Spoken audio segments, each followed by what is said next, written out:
Non, c'est bon, merci. Donc, vous avez la mise en ordre des comptes de la structure, le dossier de présentation, ce qu'on appelle le mémorandum, et cela, il faut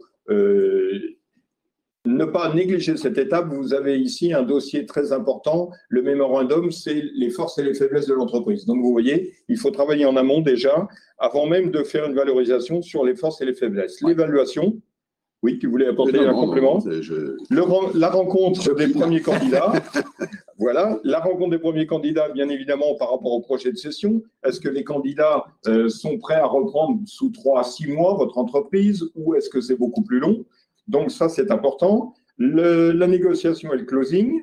Après, vous avez formalisé le projet de vente, établir donc un dossier de présentation et un historique, formuler un prix de cession, définir le profil du repreneur. Alors, c'est important le profil du repreneur parce que c'est peut-être une création que vous avez faite ou une entreprise familiale et vous n'avez pas de repreneur. Donc, derrière, vous souhaitez effectivement, il y a un côté affectif, vous souhaitez une pérennité dans l'opération. Et le côté humain est très important. Donc, on n'est pas là sur des fonds de pension qui arrivent et qui veulent négocier. Il faut imaginer derrière la transmission du savoir dans l'entreprise. Donc, ça, c'est important. Choisir ses conseils également, définir les missions dévolues à chaque conseil, solliciter des lettres de mission de chacun des prestataires, qui fait quoi, et bien paramétrer les interventions. On parle d'honoraires, on parle d'argent, il faut que tout soit défini au préalable, comme cela on n'y revient pas et on a une première offre qui peut se présenter, vous en avez plusieurs, vous pourrez choisir à ce moment-là celle qui vous intéresse et puis également avancer ensuite vers une lettre d'intention, une LOI, un protocole qui ensuite, plus le protocole aura été bien étudié, vous irez vers une session qui sera rapide. Il n'y aura pas de discussion non plus sur les garanties de passifs éventuelles. On aura déjà imaginé tout cela avant. L'étape numéro 2. Alors, diagnostiquer, analyser l'entreprise, il faut effectivement prendre un petit peu de temps. Ce n'est pas toujours bien fait. Je pense que c'est nécessaire que ce soit l'expert comptable, le conseiller en transmission, la personne ou à l'intérieur de l'entreprise, des gens qui peuvent préparer un certain nombre de questions. En tout cas, celui qui s'occupe de la session, c'est-à-dire nous, généralement, il faut qu'on fasse un peu le tour d'horizon, pas seulement comptable, parce qu'on a tendance à aller tout de suite sur les comptes, sur la situation financière et sur le prix de valorisation. C'est un élément important, mais à travers ces éléments-là, ces éléments financiers qui sont qu'une résultante, il faut qu'on essaie de trouver les forces et les faiblesses d'une entreprise. Et il faut qu'on les connaisse, nous, pour pouvoir les défendre si on est auprès de nos cédants. Donc, moi, je considère que… Et ça va nous déterminer aussi les profils qu'il nous faut en ce qui concerne le repreneur. Parce que si on a une faiblesse commerciale avec quand même une très bonne entreprise qui génère beaucoup de résultats, ça veut dire qu'elle a quand même une valorisation technique importante, etc. Et que ce moteur peut encore se développer de manière significative. Si par contre, on a un très bon moteur commercial et que finalement les résultats ne sont pas extraordinaires, on peut se poser plus de questions, parce que ça veut dire qu'on a quand même sans doute un certain nombre de problèmes techniques. Vous voyez, donc tout ça, ça rejaillit. Donc c'est pour ça que c'est important de voir le marketing, le commercial. La production, c'est voir les équipes un petit peu. Alors là, on n'a pas souvent d'informations, mais c'est d'essayer de poser des questions sur les équipes en place. Quelle est l'ambiance générale? Aujourd'hui, on parle beaucoup de mission sociale générale d'entreprise. C'est très important aujourd'hui d'avoir cette espèce de combinaison. Moi, ça m'arrive souvent, j'accompagne aussi des repreneurs et de voir que le cédant vous dit que toute son équipe est formidable et que quand le repreneur arrive et quand on accompagne un repreneur, le repreneur constate que vraiment le cédant, il avait intérêt à partir parce que c'était le moment qu'il parte. Donc, on a des fois des situations qui sont un peu étonnantes. Une session, ça se prépare à l'avance. On n'arrive pas un matin, j'ai envie de vendre parce que j'en ai ras-le-bol de gérer une équipe, du personnel ou parce qu'il y a une crise, etc. Donc, il faut savoir anticiper sa session et l'imaginer. Et là, vous avez un point important, le caractère humain. Donc, le management tel qu'il est fait dans l'entreprise, vous voyez, tous les critères qu'on vous met en avant vont vous aider à commencer à structurer la vente et avoir un dossier qui est présentable. Le point humain très important, c'est par exemple la pyramide des âges. Faire attention au salaire. Est-ce que les salaires correspondent au marché? Vous voyez, il ne faut pas se tirer une balle dans le pied avec des éléments qui viendraient ensuite minimiser ou dévaloriser l'entreprise. Parce que forcément, d'autres conseils extérieurs viendront sur le dossier et auront tendance à dire « Oui, mais là, vous avez une faiblesse, vous avez un point important. Vous avez tout le personnel qui va partir en retraite dans les 5 ans. Donc, il faut faire attention à tout cela. Et surtout, vous voyez, on vous cite les rapports des CE, etc., l'inspection du travail. Est-ce que vous avez eu des litiges? Tous ces points-là feront la qualité de l'entreprise. Ça peut aller. Je rebondis, Charles, je pense à ça tout de suite parce qu'on n'a pas préparé totalement. Mais c'est le dossier de présentation qui peut être très important là. Et le dossier de présentation, il doit présenter l'entreprise avec quelques chiffres significatifs, mais ça ne doit pas être un catalogue de chiffres, contrairement à ce qu'on pense. Les gens, quand ils veulent rentrer dans une entreprise, quand ils veulent avoir le dossier de présentation, ils veulent savoir ce que c'est que cette entreprise d'abord, c'est-à-dire qu'est-ce qu'elle fait. Avant qu'on comprenne ce que fait une entreprise aujourd'hui, il faut du temps. Ensuite, quelle est sa structure humaine et quelles sont ses équipes. Et là, du coup, on va avoir, pour faire la liaison avec toi, un tableau que moi, je considère essentiel, c'est les effectifs par catégorie, l'antériorité, les coûts correspondants, l'âge de chacune des personnes, les possibilités de promotion, les formations. Tous ces éléments-là sont quand même essentiels, surtout si on est dans une entreprise de production. Si on est dans une entreprise de négoce, il y a d'autres critères, évidemment, qui peuvent intervenir. Voilà. En ce qui concerne l'humain, je crois que tu as précisé, l'administratif, juridique et comptable, bah là, il faut que vous ayez un dossier propre et, si possible, alléchant, c'est-à-dire qu'il n'y ait pas de trou dans la raquette. Le problème, c'est qu'on a un peu un questionnaire sur 3, 4 ou 5 ans par un repreneur, il ne faut pas s'illusionner. Donc, le repreneur, ce qu'il va chercher, c'est un peu humain. C'est là où il y a une petite verrue, c'est-à-dire l'année N-4, où là, il y avait un résultat qui n'était pas terrible. Il faut trouver les explications de ce résultat pas terrible pour pouvoir ne pas dévaloriser l'entreprise. Évidemment, plus le résultat pas terrible se rapproche de l'échéance, on va dire N, moins ce sera facile de valoriser l'entreprise à un certain niveau, quoi, forcément. Donc, moi, je dis, c'est pour ça que ça se prépare, puisqu'il faut qu'on ait 3 belles années. Donc, quand on a une année, malheureusement, Covid, où ça se passe bien, bah, tant mieux. Si on a une année Covid, où ça ne se passe pas très bien, bah, des fois, on est amené à repartir pour 3 ans, ou alors on est obligé de modifier un peu ses prétentions à la baisse, ce qui va arriver pour certains. Voilà. Vous avez un paragraphe ensuite sur l'immobilier. Vas-y, je t'en prie. L'immobilier, donc, est très important. Quand vous avez une entreprise qui est relativement ancienne, vous avez parfois un handicap lors de la cession, c'est que l'immobilier est à l'actif du bilan. Donc, il faut déjà imaginer peut-être de ressortir cet actif. Ouais, ce qui est un coût fiscal. Hein. Il y a un coût fiscal, effectivement, mais dans certains cas, ça peut être important. Il y aura forcément une revalorisation également, puisque peut-être qu'il y a 15 ans ou 20 ans, l'actif a été minimisé. Et puis également le bail commercial. Bien faire attention qu'il soit toujours d'actualité et qu'il soit surtout au bon montant.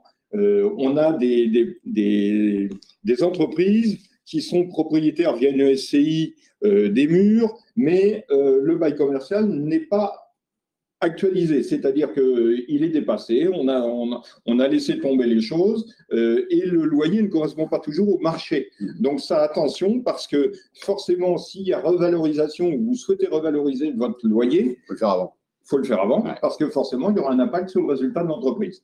Donc la valorisation, on sera obligé d'en tenir compte. Oui, tout à fait. La qualité, ensuite, sécurité de l'environnement, c'est-à-dire audit environnemental, c'est très actuel dans la conjoncture. Il faut faire attention, bien évidemment, à l'environnement, les certifications, la sécurité des équipements, qui est porteur des attestations, des agréments. Est-ce que c'est l'entreprise ou un homme clé dans l'entreprise? Parce qu'on peut avoir des techniciens qui ont ces qualités-là. Les polices d'assurance également, les pertes d'exploitation, etc. Les responsabilités civiles professionnelles sont hyper importantes. Ça peut influencer également la valorisation de votre dossier. Plus on aura de risques dans la cession, plus on aura une dévalorisation. Je reviens un tout petit peu sur l'immobilier par rapport aux cédants, parce que c'est un point essentiel du point de vue du cédant. On rencontre deux types de cédants. Des cédants qui ont souvent l'immobilier par une SCI, ça il y en a quand même beaucoup, et qui se disent je veux garder absolument ma SCI parce que c'est un revenu locatif, donc c'est ma retraite, en gros c'est ça. Et donc ça c'est des problèmes, on va dire, importants. Et puis il y a ceux qui disent bah non, moi de toute façon je me débarrasse de tout et à la limite je vends l'immobilier en même temps que les parts sociales de la société. Et là j'ai un dossier sur lequel effectivement ça va peut-être être là que va se faire la différence. C'est-à-dire qu'il y a plusieurs propositions aujourd'hui, on en a une nous. Et mon client, je lui ai dit, bah, il faut sans doute faire une proposition sur l'immobilier en même temps parce que j'ai l'impression que le cédant, lui, il veut absolument jouer table rase et faire complètement autre chose. C'est un cédant vraiment cédant, quoi. Donc, voilà, il veut vraiment faire autre chose. Donc, cette perception, il faut avoir des fenêtres un peu ouvertes pour un cédant. C'est-à-dire se dire, bon, bah, c'est vrai que c'est une valeur locative importante et que j'avais vu ça sous la forme d'un revenu perpétuel et parfois c'est un frein à la vente, c'est même un frein à la valorisation de la vente. Donc, il faut avoir des ouvertures possibles et discuter avec vos conseils, dont nous éventuellement, hein, si vous considérez qu'on est compétent, pour savoir quel est le meilleur chemin à tenir. Et on pourra même changer de chemin au fur et à mesure des gens qu'on va rencontrer.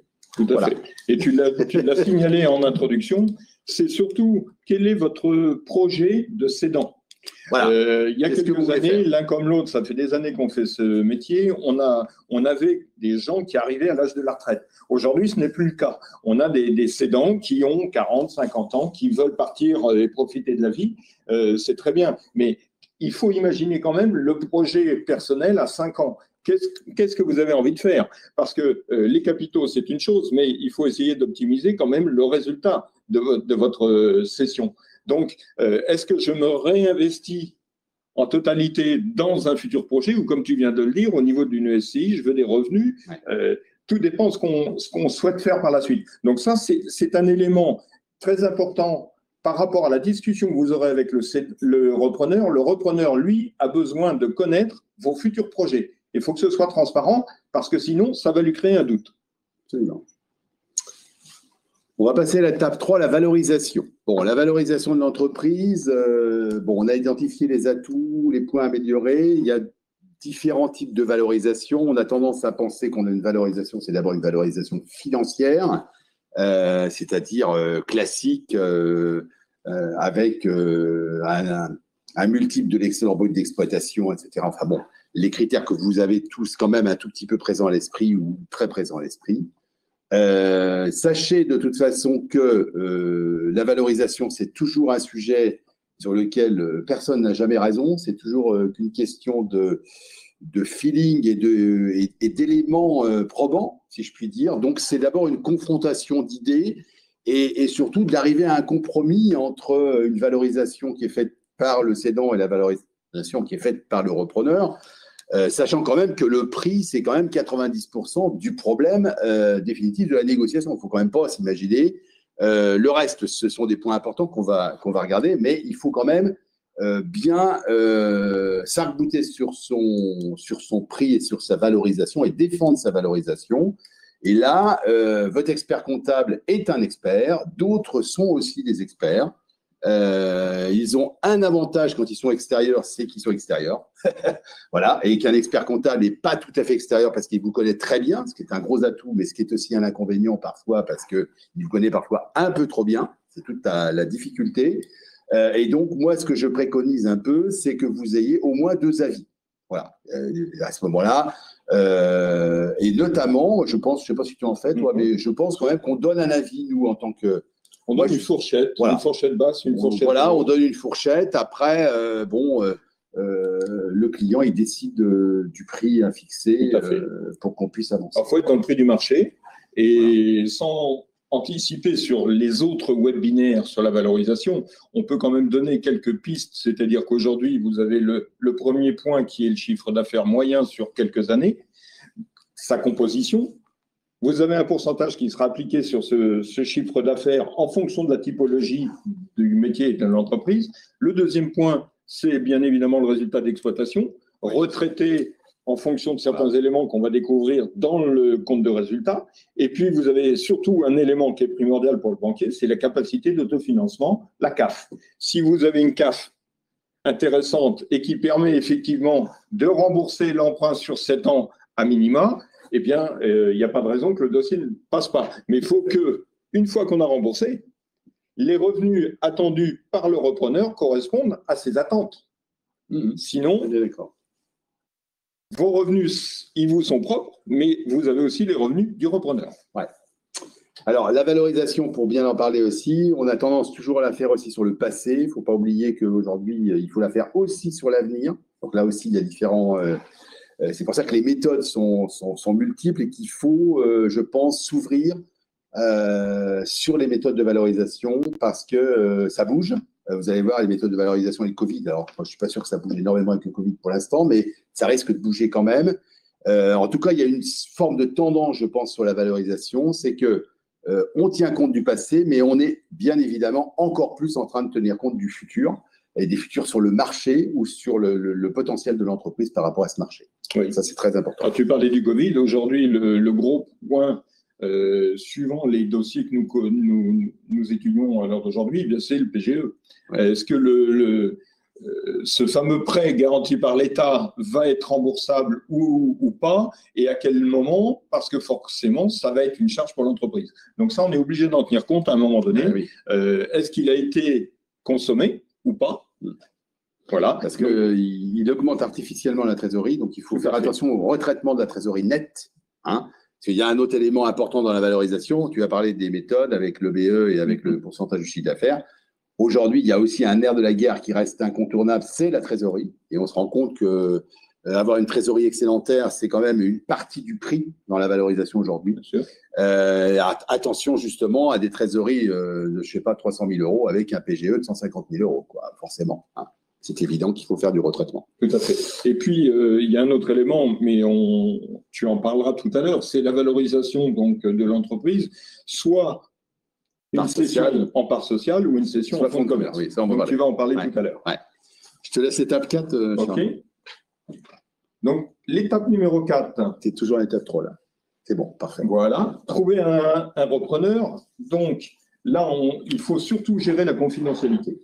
C'est évident que c'est le point majeur. Il faut réglementer votre, on va dire, mise en relation par des engagements de confidentialité écrits et bien bordés. Parce que vous pourriez avoir quelqu'un qui vient pour récupérer des informations sur le côté technique de votre société ou même récupérer des cadres ou débaucher du personnel. Donc aujourd'hui, on connaît la problématique de l'emploi, c'est très tendu. Donc, faire très attention à cela et vous le voyez, on le précise, contacter les candidats à la reprise, les recevoir, valider leur candidature, restituer les informations aux possédants. Ça fait partie également de notre travail au quotidien. Les repreneurs aujourd'hui ne manquent pas. Il y a un décalage très important entre le nombre de cédants et les repreneurs sur le marché. Mais les repreneurs, il n'y a pas que le côté financier qui compte. Est-ce qu'ils correspondent aux attentes ou est-ce qu'ils peuvent être, comme on dit vulgairement, transposables ou est-ce qu'ils peuvent se glisser dans vos chaussons pour reprendre l'entreprise? Pas toujours, pas toujours. Nous, on voit des cadres supérieurs, et ça, c'est le problème français. Beaucoup de cadres en reconversion, au bout on arrive à la quarantaine. J'ai bien travaillé pendant 20 ans, 25 ans dans des grands groupes. Je pense que je peux m'installer et reprendre, mais il leur manque certains éléments. Pourquoi? Parce que pendant 20 ans, on leur a demandé de travailler, par exemple, sur les achats ou sur d'autres, sur la gestion courante, mais le bas de bilan, il n'y avait pas accès. Ou le management, ils ne le connaissent pas. Et donc, on voit beaucoup d'erreurs. Ensuite, dans les 6 mois ou 1 an, on voit des entreprises qui sont à nouveau à la vente parce que, effectivement, le repreneur voit bien qu'il est en train de faire des erreurs. Et c'est là où éventuellement on peut être utile, puisque tous les cédants ne prennent pas d'intermédiaire, on est bien d'accord, ça coûte un peu de sous, mais effectivement c'est un filtre. Et donc ce filtre-là, aujourd'hui, c'est rare que l'expert comptable ait le temps de s'en occuper, que l'avocat ait le temps aussi de vous trouver le bon acquéreur, parce qu'il ne fera pas en tout cas les vérifications que l'on pourra faire et il ne testera pas avec autant de temps disponible. C'est ça notre problème. C'est que nous, on a du temps disponible pour ça. Ça fait partie de notre mission, ça fait partie de notre éventuelle zone horaire de succès. Et donc, c'est vraiment très, très, très important. Vous pouvez avoir des très belles entreprises. Là, j'ai une très belle petite PME à vendre sur lesquelles elle est dans le bâtiment et j'ai des tas de demandes de gens qui veulent acheter des boîtes dans cette boîte-là alors qu'ils ne sont pas du bâtiment. Et aujourd'hui, mes clients sont absolument pas possible de trouver un repreneur qui ne serait pas du bâtiment. Je les connais très bien. Donc voilà. Donc effectivement, la difficulté, c'est d'arriver à trouver cette adéquation d'abord de la qualité du repreneur et de l'adaptation au produit et à l'entreprise, quoi. Donc choisir le canal de vente, bien évidemment, vous pouvez avoir des repreneurs dans votre sphère professionnelle, vous les connaissez, ou auprès des fournisseurs éventuellement, etc., ou certains de vos concurrents. Mais il y a d'autres canaux. L'environnement proche, OK, 60% des cédants potentiels. Cela peut être quelqu'un en interne, c'est-à-dire on fait monter en compétence des cadres ou des employés de la société. Les conseils d'entreprise, les clubs de cédants. Vous avez l'environnement professionnel et concurrentiel. Et puis également des contacts via des sites Internet spécialisés comme Fusac, Session PME, etc. Donc là, on peut communiquer. Alors, on communique souvent sur tous ces sites avec des noms d'emprunt. Bien évidemment, on ne va pas mettre la Société du Pont. Ah oui. On met un terme générique pour définir la cible. Rédiger l'annonce. L'annonce doit être complète pour attirer les bons candidats. Alors, les photos, si la confidentialité le permet, personnellement, je ne suis pas pour. On fonctionne beaucoup plus par des flashs, c'est-à-dire les points forts de l'entreprise, qui ne permettront pas de la découvrir. Vous voyez, on ne va pas mettre la zone géographique, on ne va pas mettre la région, on ne va pas mettre… Voilà. Et le cœur de métier, on ne va pas l'exposer comme ça dans une annonce. Évaluer le candidat, donc préparer les bonnes questions, rencontrer les bons candidats et apprendre à les connaître. Alors, c'est ce que disait Philippe tout à l'heure, c'est la psychologie. Ouais. Il faut poser les bonnes questions, il faut aller vers le privé également, parce que être chef d'entreprise, vous le vivez au quotidien, c'est 150%. On se réveille la nuit, on a encore l'entreprise dans la tête. Et est-ce que le candidat a les épaules suffisantes, je vais dire en termes privés? Est-ce que là, le conjoint, la conjointe est prêt à suivre le projet? Est-ce que c'est un projet pour monsieur? Est-ce que c'est un projet qu'on pose effectivement? Voilà. Ouais, et ça, c'est gage de réussite. Quel est l'âge du candidat? Parce que forcément, si c'est quelqu'un qui a 40 ans environ, il peut très bien avoir encore des enfants à charge avec des études longues. Donc, quels sont ses besoins financiers? Donc, vous voyez, ça, c'est des choses qui peuvent paraître très personnelles, mais il faut les aborder à un moment ou à un autre. Absolument. Ensuite, vous avez réussi les premières rencontres. Alors ça, c'est clair que le premier rendez-vous est très important. Est-ce qu'on le fait sur place dans l'entreprise pour le premier rendez-vous ou on le fait à l'extérieur en terrain neutre? Ça, c'est très important. J'ai des cas de figure où on a été reçu après 19 heures parce qu'il fallait qu'il n'y ait plus personne dans l'entreprise, mais on était sur 2 cajots et puis une palette. Non. Là, d'emblée, le repreneur, il voit ça, il se dit, mais on commence déjà à me cacher quelque chose. Donc, il n'y a pas la confiance. Il ne faut pas survendre pour autant. On n'est pas là pour sortir les petits fours, mais vous voyez, il faut qu'il y ait une entente dès le départ. Il faut préserver une certaine forme de confidentialité vis-à-vis des salariés la plupart du temps, parce que c'est la grosse crainte des cédants quand même. Oui. C'est que les salariés soient au courant. Alors, il y a 2 catégories de cédants. Il y a des cédants qui informent et des cédants qui n'informent pas. Bon. Il y a des cédants qui informent à bon escient et au bon moment, et d'autres pas au bon moment. En gros, c'est ça. Bon. Donc, là aussi, il faut avoir la psychologie du cédant d'abord avant d'avoir la psychologie du repreneur. C'est-à-dire qu'il faut connaître bien son cédant. C'est-à-dire qu'il faut passer du temps avec son cédant aussi. Il faut déjeuner, j'allais dire, ça c'est pour rigoler. Il faudrait profiter d'un bon restaurant pour aller voir un cédant. Et c'est vrai que c'est très important. On n'a pas ce bénéfice-là, mais on a le visio. C'est déjà pas mal. Bon, et donc je plaisante, mais ce que je veux dire, c'est que ce qui est très important, c'est vraiment de connaître les objectifs du cédant, et on va forcément ensuite se rapprocher des objectifs du repreneur si on connaît bien les objectifs du cédant. Bien sûr. Et le contexte, donc, on l'a dit, il est important. Ne pas survendre parce que c'est très désagréable quand on est à la deuxième ou troisième rencontre on ne voit pas les choses de la même manière. Et ce que vous allez essayer de transmettre lors du premier rendez-vous, ce n'est pas forcément ce que le repreneur va voir. On a chacun sa vision. Vous avez des repreneurs qui sont très techniques, il n'y a que les machines-outils qui vont les intéresser, ou l'outil professionnel, et d'autres, c'est l'environnement. Est-ce que j'ai un bon bureau? Est-ce que j'ai… Voilà. Donc, vous ne le saurez jamais, cela, au point de départ. Alors, en principe, quand on travaille avec des intermédiaires éventuellement, mais vous pouvez vous servir de cela, on vous transmet les CV, on vous transmet les candidatures de repreneurs. Et on vous donne un avis oral aussi. Voilà. Et c'est vous qui choisirez effectivement celui que vous voulez rencontrer. Ouais. J'ai des dossiers en cours actuellement où j'ai pas loin de 8 à 10 personnes potentiellement intéressées sur le dossier, mais derrière… on va arriver simplement à un trio. Oui, voilà. C'est déjà pas mal. Parce que on a écrémé, on a été obligé de déconduire certaines personnes. Oui, tout à fait. Et là, il faut qu'on ait carte blanche vis-à-vis de la mission qu'on a avec le cédant pour qu'on puisse un peu canaliser les choses et faire des axes de priorité, parce que sinon, on passe sa vie à se rencontrer. Et il y a plein de gens, parce qu'il y a des gens aussi qui viennent vous voir en disant, moi j'ai eu le cas il n'y a pas longtemps, il m'a dit, ben voilà, j'ai l'argent qu'il faut, donc je n'ai même pas besoin d'emprunt, ça m'intéresse l'entreprise. Vous êtes de quel secteur d'activité?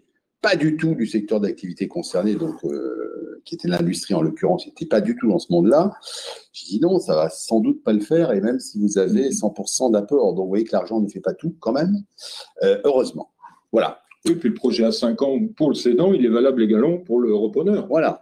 Et donc, il faut bien penser que nous, notre boulot, c'est évidemment de vous trouver le repreneur qui va vous payer le juste prix de votre entreprise, mais c'est surtout de ne pas trop se tromper ou ne pas se tromper du tout sur le repreneur vis-à-vis de la pérennité de la boîte et vis-à-vis même de la relation que vous allez entretenir avec lui. Parce que ça aussi, savoir si vous allez rester dans l'entreprise un peu plus longtemps ou pas, mais même si vous ne restez pas très longtemps, ça ne fait jamais plaisir de voir une entreprise vendue en se disant bon, je suis pas sûr que ça, dans 5 ans, elle sera encore là, quoi. Ça, c'est quand même, je pense, un problème pour un certain nombre de repreneurs, de cédants, pas pour tous, hein. Tout à fait. J'en ai certains qui m'ont dit, moi, c'est pas mon problème, je m'arrête. Mais le côté humain est très important. Ouais. On voit, nous, des sessions qui, malheureusement, si on n'intervient pas après l'acte, pour conseiller le repreneur sur son management, on sait très bien qu'il y aura des problèmes. J'ai vu des opérations où on arrive, on réunit les 30 salariés dans une salle de réunion et puis on leur dit, voilà, nous sommes les nouveaux repreneurs, voilà le projet que nous avons pour les 5 ans. Et puis, au bout d'un moment, on a des démissions parce que le personnel en place se dit, mais qu'est-ce qu'on fait là? Ça veut dire que tout ce qu'on a fait pendant des années, on n'était pas à la hauteur. Notre travail n'était pas bon. Eux, ils arrivent, c'est eux les plus beaux, les plus forts, mais ils n'ont encore rien prouvé. Bien sûr. Voilà. Bien sûr. Et donc là, vous vous retrouvez avec des démissions, etc. Donc, c'est pas bon. Ouais. L'étape numéro 5. Surtout derrière. Alors, choisir le mode de cession, ça, c'est un peu plus technique. C'est une question qui est souvent posée. Est-ce qu'il faut vendre des titres ou est-ce qu'il faut vendre le fonds? Déjà, la première chose qu'il faut savoir, c'est que la plupart des entrepreneurs aujourd'hui sont en SARL ou en SAS, hein, bien sûr. Hormis le fait qu'en fiscalité, il y ait toujours un avantage de passer en SAS, mais enfin bon, je ne suis pas là pour développer ce sujet-là. La différence de valorisation est importante et de conséquence surtout est importante. Parce que si vous êtes dans une société et que vous vendez les titres de la société, vous vendez donc la totalité de vos actifs et de votre passif. Donc vous vendez… parce que les gens ne savent pas très bien ce qu'on vend dans les titres encore, hein, c'est pour un certain nombre en tout cas. Vous vendez donc tout ce que vous avez à l'actif, c'est-à-dire vos immobilisations, votre fonds de commerce, etc., votre stock, vos comptes clients, etc., tout ça, la trésorerie part avec. Bon, logiquement, la valorisation, si les actifs sont supérieurs aux passifs, ce qui est en général le cas quand même, la valorisation est plus importante quand on vend des titres que quand on vend un fonds de commerce, puisque ce n'est qu'un élément de l'actif, le fonds de commerce. Auquel se rajoute des fois le stock en plus du fonds de commerce. Bon.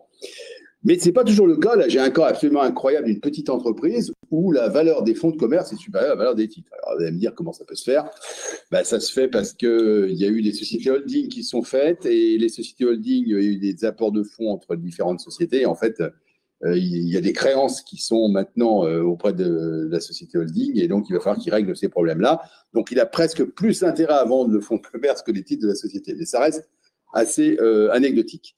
Les conséquences ne sont pas les mêmes, parce que si vous vendez un fonds de commerce, le prix de vente du fonds de commerce va rentrer dans la comptabilité de votre société. Et donc, même si ce fonds de commerce est exonéré par des dispositifs fiscaux, après, vous avez votre société qui a finalement une coquille vide, puisque de toute façon, il n'y a plus de fonds de commerce, il n'y a plus d'éléments d'actifs. Donc, vous avez vendu tout ce qu'il fallait. Donc, vous allez finalement liquider cette société. Donc, vous allez avoir à ce moment-là ce qu'on appelle un boni de liquidation. Et donc, ça va faire quand même un peu mal, puisque pour sortir les fonds, ça coûtera 30% de tout ce que vous avez. Donc, il y aura d'abord un impôt sur les sociétés, la plupart du temps, sur les calculs de la plus-value sur la cession. C'est un peu technique. C'est-à-dire, imaginons que vous ayez acheté un fonds de commerce 100 000, que vous le revendiez 300 000. Bon, vous avez d'abord de l'impôt société sur la différence sur 200 000 euros. Ça, c'est la première vague que vous allez payer. Et la deuxième vague fiscale, c'est que quand il restera donc 200 000 en trésorerie de 300 000 euros moins l'impôt, hein, il va rester ça. Et quand vous voudrez ressortir à titre personnel en ayant 100% du capital, eh ben, vous reprendrez 30% dans la tête. Bon, donc il faut que vous ayez fait ces différentes simulations.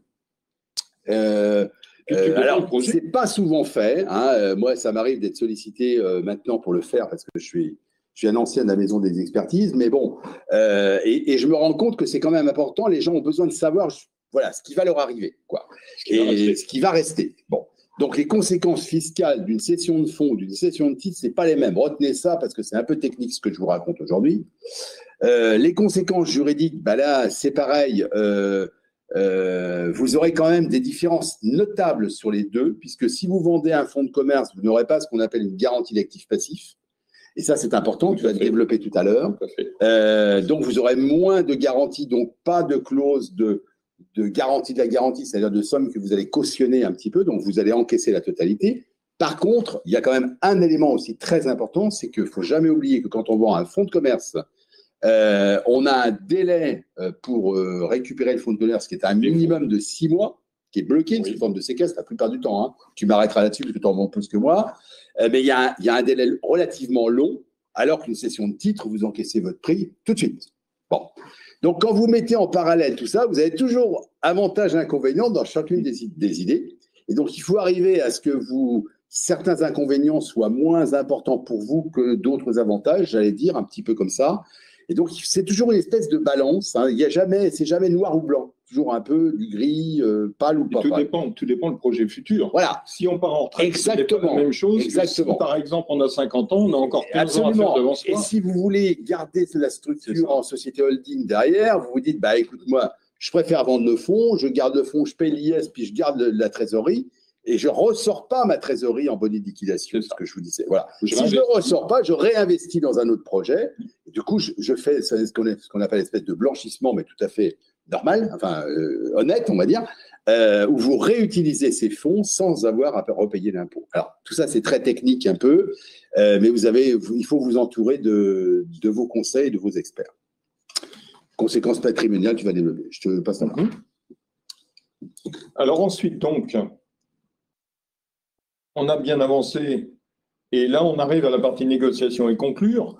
On valide le projet. Donc, à qui on confie la mission? Est-ce qu'on voit avec son expert comptable ou un spécialiste? On évalue le projet du repreneur, ses capacités managériales, on en a parlé tout à l'heure, et ses capacités financières surtout. Ouais. Dans tous les projets, suivant la rentabilité de votre entreprise, et on a parlé de la capacité d'autofinancement, il faut compter 25 à 30% d'apport personnel pour un repreneur. Oui. Maintenir une certaine concurrence entre les candidats. Alors, on précise concurrence entre les candidats, mais attention, ce n'est pas pour faire monter la valorisation. On a vu, nous, des sessions où on nous annonce 50 000 ou 100 000 parce qu'ils sont 3 à la barre et on essaye de tirer le meilleur profit. Sauf qu'à un moment donné, à tirer sur la corde, elle va casser. Faire attention à la période de référence de la session. Bien évidemment, vous avez des activités professionnelles avec une certaine saisonnalité. Donc là, il faut en tenir compte. Forcément, ça peut jouer sur vos stocks, ça peut jouer sur beaucoup d'éléments ou sur la trésorerie. Donc ça, il faut faire attention. Rédiger les lettres d'intention et les lettres d'exclusivité au choix du cédant. Donc là, forcément, avocat ou notaire, expert comptable ou les conseils. Personnellement, je travaille souvent pour les cessions de titres avec des avocats professionnels. C'est beaucoup plus simple parce que la lettre d'intention sera déjà rédigée dans les formes et ensuite on ira beaucoup plus vite, effectivement, pour la réitération des actes. La négociation, mission confiée à un conseil en transmission, là on est sur une partie, et ce n'est pas parce que nous sommes de ce côté de la barre qu'on l'a mis en avant, mais négocier, c'est toujours compliqué quand vous êtes juge et partie. Ben oui. Nous, on est neutre. On est là pour favoriser une cession, c'est évident, mais pas plus pour un cédant que pour un repreneur. On est là pour que ça aboutisse. On est toujours trois dans une opération. Il y a l'acheteur, le vendeur et il y a nous. Donc là, on fait en sorte que, je dirais, l'huile se mette dans les rouages. On va aborder des sujets que vous ne pourrez pas aborder les uns ou les autres. Signer le protocole d'accord, ou le compromis de vente, ainsi que la garantie d'actifs et de passifs. Là, on a les avocats qui vont intervenir. Ah oui, là, c'est indispensable. C'est indispensable. Là aussi, on sera modérateur parce que vous allez avoir l'avocat côté cédant, l'avocat côté repreneur. Forcément, les intérêts de l'un ne sont pas ceux de l'autre. Donc, cette garantie de passif, il va falloir la définir. J'ai un dossier il y a quelque temps où on avait une garantie de passif qui était de l'ordre de 45 à 50% de la valeur. C'est énorme. C'était énorme. Ouais. Donc, d'emblée, dans la lettre d'intention, je suis intervenu. L'avocat n'a pas voulu rectifier, il était là pour conseiller son repreneur. OK. Ce qui devait arriver arriva. On s'est retrouvé avec une lettre d'intention qui a été refusée. Il a fallu retourner par la braie et ainsi de suite. Donc, c'est dommage. Et j'ai pourtant prévenu en disant, la valeur moyenne, vu le risque, etc., on est plutôt sur du 30%. Oui, 20-30, c'est ça. Voilà. On signe donc le protocole, OK, et puis après, on va vers la réitération de l'acte définitif. Donc, recommandation toujours par les avocats ou autres. Alors, on parle de notaire également parce que parfois, on peut avoir sur certaines sessions un immobilier à réaliser. Il y a des choses importantes derrière. Et donc là, ils ont peut-être toute l'antériorité du dossier sur le plan de l'immobilier. Alors, il y a un point qu'on n'a pas dans le PowerPoint, mais j'en profite pour en parler, c'est le point concernant le prix et la période relative au prix. Je m'explique. Quand vous allez définir un prix de cession, vous allez le faire par rapport à un bilan à un instant T. Et comme on l'a vu, il y a toute une période complémentaire qui s'effectue de 6 mois, voire presque un an supplémentaire. Donc, on déborde toujours sur un exercice suivant.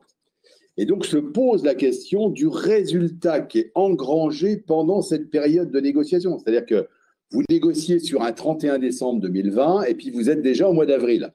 Au mois d'avril, vous avez toujours l'entreprise, c'est vous qui la faites tourner. Donc, le résultat qui est acquis jusqu'au 31 mars, au 30 juin ou au 30 septembre de l'année 2021, logiquement, il vous est acquis. Sauf qu'il faudra le préciser, parce que si ce n'est pas précisé, c'est source de conflit. Donc, et il y a des accords parfois un peu bizarres ou un peu étonnants. C'est-à-dire que vous avez des repreneurs qui vous disent « Ah bah oui, mais bon, vous m'avez déjà fait le prix au 31 décembre, vous n'allez pas encore m'en rajouter sur l'exercice suivant. Ça fait partie de la négo. » Donc, ça peut faire partie de la négo. Et là, on parle de négo, et là, on est vraiment dans notre métier, pour essayer de conseiller le cédant par rapport à ces enjeux-là, parce que sur un résultat qui est, je ne sais pas, de 100 000 euros par an, un résultat moyen, c'est quand même 100 000 euros net pour un vendeur ou pas, si on le précise bien ou si on ne le précise pas bien. Donc après, il y a des marges de négociation. Moi, j'ai des lettres d'intention qui sont signées avec certains bémols en disant, bon, bah, le résultat de l'exercice en cours ne devra pas être supérieur à tant. Bon, bah, du coup, le gars, il se dit, bah, très bien, je cède au bout de 6 mois. J'avais prévu de faire 80 000 de résultat, et ben, je vais prendre 30 000 pour moi. Et puis comme ça, il y aura un résultat de 50 000 puisqu'il ne veut pas que ça dépasse 50 000. Mais tout ça, ça se prévoit. Donc tout ça, c'est de la négociation, c'est de la technique, c'est du boulot, c'est de la spécialisation. Voilà. Tout à fait. C'est pour ça qu'on existe encore, malgré les ordinateurs.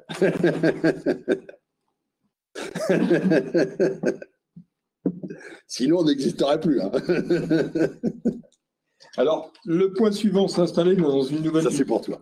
Oui, mais toi également. On a bien développé au préalable l'accompagnement du repreneur par le cédant.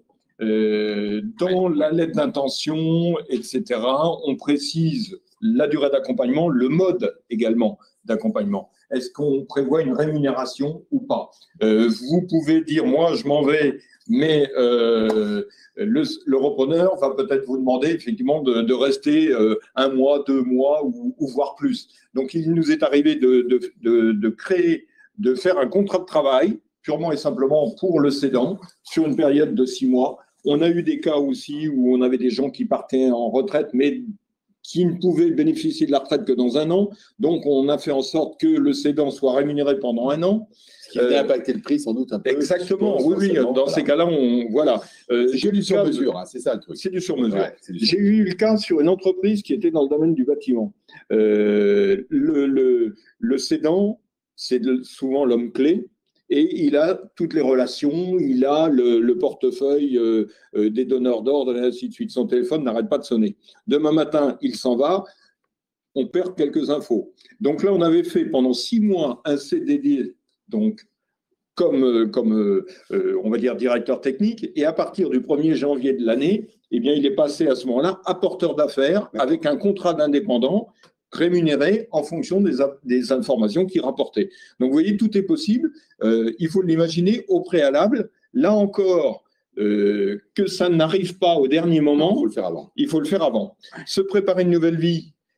Donc là, il y a une étude patrimoniale à faire. Vous avez la mission, bien sûr, de l'expert comptable, mais nous avons aussi, au sein de la CPME, des conseils, des experts qui pourront vous aider dans ce domaine-là, parce que vous partez en retraite, très bien, mais tu l'as dit tout à l'heure, qu'est-ce que je fais de mes capitaux? La gestion de patrimoine, c'est un métier. C'est un métier. Un autre métier. C'est un autre métier. Mais on n'attend pas le dernier moment.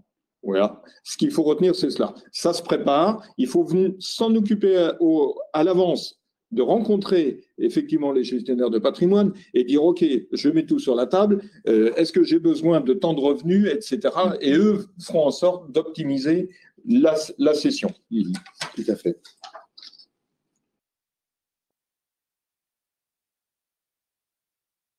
Alors là, on parle des différents acteurs de la transmission. Vous transmet, vous voyez donc une liste et puis quelques informations.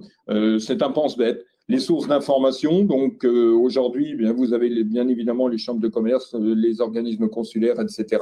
L'ordre des experts comptables. Voilà. Etc. Vous avez quelques pistes. Ça peut vous aider à trouver les repreneurs. Les repreneurs vont aussi sur ces conseils et ces pistes pour pouvoir trouver des entreprises. La mise en relation, vous voyez, il y a des bourses d'opportunités, etc. Les financements, eh bien, effectivement aussi, vous avez un élément qu'on n'a pas abordé tout à l'heure, mais qui est le crédit vendeur. Voilà. Ça peut être utile quand on ne veut pas partir complètement. On peut garder aussi un œil sur le fonctionnement de l'entreprise. On peut garder quelque part et les transmettre à un moment ou à un autre. Le dossier peut être sensible. Financièrement, on sera un petit peu juste. Alors, il y a des tas de possibilités. J'ai fait une session il y a quelques années où on a retrouvé tous les cas de figure dans la session. C'était effectivement une cession de titres, mais j'avais une problématique financière à un moment donné. Les banques ont dit, OK, nous on finance, mais à hauteur de 50%. Alors, qu'est-ce que je fais? Il m'en manque 50%. Donc là, le cédant a accepté sur les 50% de faire un crédit vendeur de 30%.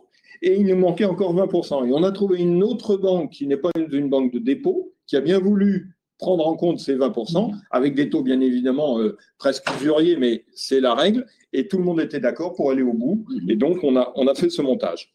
Voilà. Ah oui. Donc là, vous avez le détail, vous voyez, des financements possibles. Alors ensuite, en conclusion. C'est presque l'introduction. On y revient. Non, mais il y a le troisième qui est bien. Voilà, effectivement. Les clés pour une session, donc reprise réussie. On a parlé de l'anticipation, être bien accompagné et, comme tu le soulignes, être patient. Voilà, ne pas se précipiter, agir au moment opportun, trouver le bon candidat, se dire que si ça ne se fait pas avec un tel alors que ça devait se faire, eh bien, voilà, c'est pas grave, il y en aura un autre qui arrivera. Être optimiste. Ça, c'est important pour un cédant aussi. Je fais un tout petit peu de coaching, mais c'est vrai que c'est important parce que il y a quand même des pessimistes qui plombent les ambiances rapidement. Surtout quand il y a une impression que voilà, ça va se faire, ça va se faire, ça va se faire, et puis on ne sait jamais si ça va se faire jusqu'au dernier jour. De toute façon, il faut que vous ayez quand même, malgré tout, je ne vais pas vous rassurer là, mais une forme de stress quand même, c'est de dire que de toute façon, il y aura de toute façon, dans le cours de la session des 6 mois, même si ça se passe bien, des périodes plus tendues, des périodes où il y aura l'audit d'acquisition qui va arriver, qui va vous emmerder sur tel et tel point. Enfin, il y aura toujours des choses. Et c'est là où nous, on est, entre guillemets, éventuellement là pour amortir un peu les chocs, c'est-à-dire dire, bon là, ouais, d'accord, mais enfin, on va essayer de trouver la solution, on va se réunir à nouveau, on va en reparler. Voilà. D'essayer que ça soit quand même… mais il y aura des montées et des descentes. Hein. Il y aura des phases plus difficiles. Oui. Et puis, c'est tout un travail sur soi pour le vendeur. On en a parlé un tout petit peu. C'est est-ce qu'il est prêt et surtout, est-ce qu'il est prêt à vivre une autre vie voilà, comment il prépare son autre vie. C'est presque aussi important que de vendre et d'encaisser le prix. Alors, tu as dit tout à l'heure, tu as parlé des repreneurs potentiels dans l'entreprise également. Donc ça, il faut pas oublier qu'on a parlé de la confidentialité, mais vous avez l'obligation à un moment ou à un autre de demander, ils sont prioritaires, au personnel s'ils sont, on va dire, en capacité de reprendre ou pas. Vous devez leur proposer. Voilà, on doit leur proposer, c'est la loi.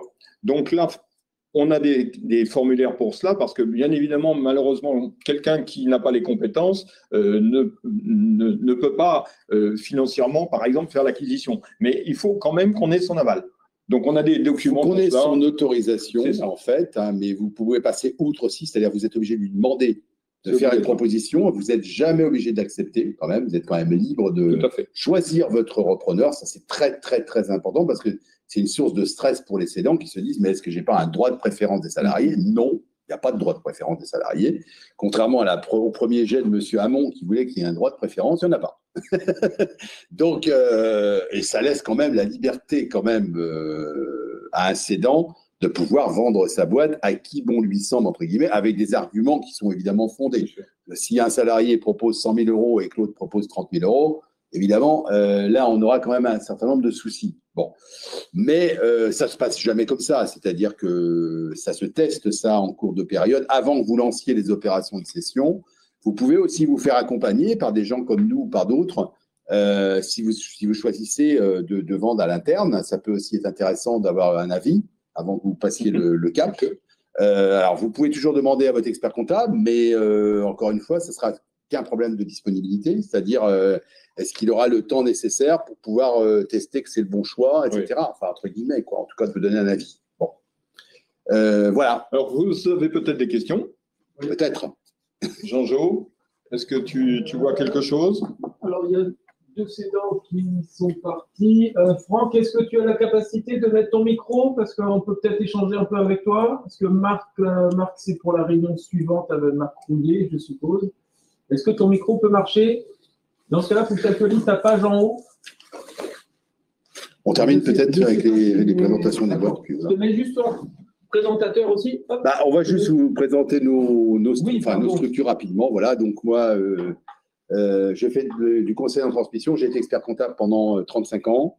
Et j'ai créé la société TAG qui a maintenant 4-5 ans, à temps complet maintenant depuis un peu plus d'1 an, où j'accompagne des projets soit de reprise, soit de cession d'entreprise. Voilà.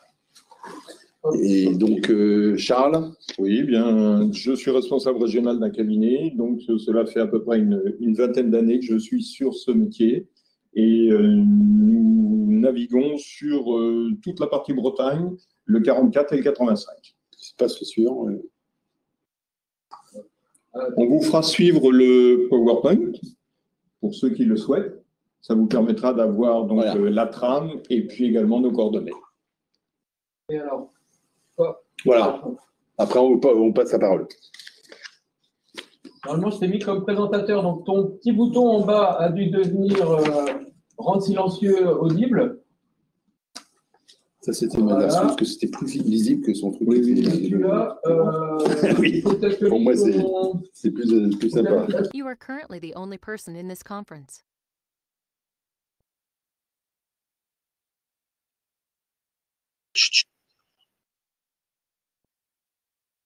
Hop, donc nous on a actualisé, on va remettre la cam. Voilà. Est-ce que tu peux discuter avec nous ou pas? Non, ça ne marche pas. Hop.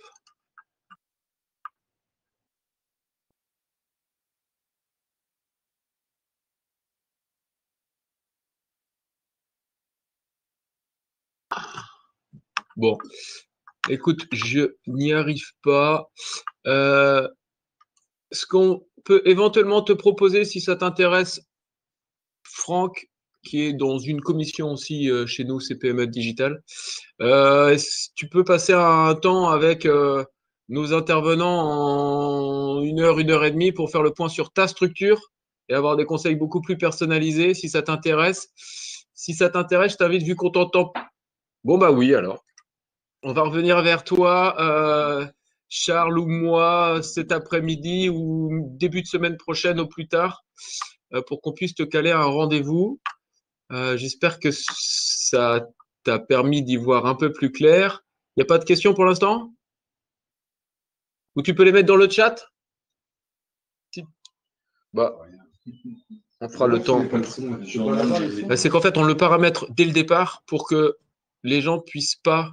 Donc là, je suppose que j'ai changé le format, mais je. Il y avait Isabelle qui était là aussi. Elle est venue, elle est repartie. Il y avait. Ouais, c'est pour la réunion d'après. Allez. Merci Franck. À bientôt. Tu as le nom des gens là qui sont À bientôt. Ouais. Tu pourras nous les passer?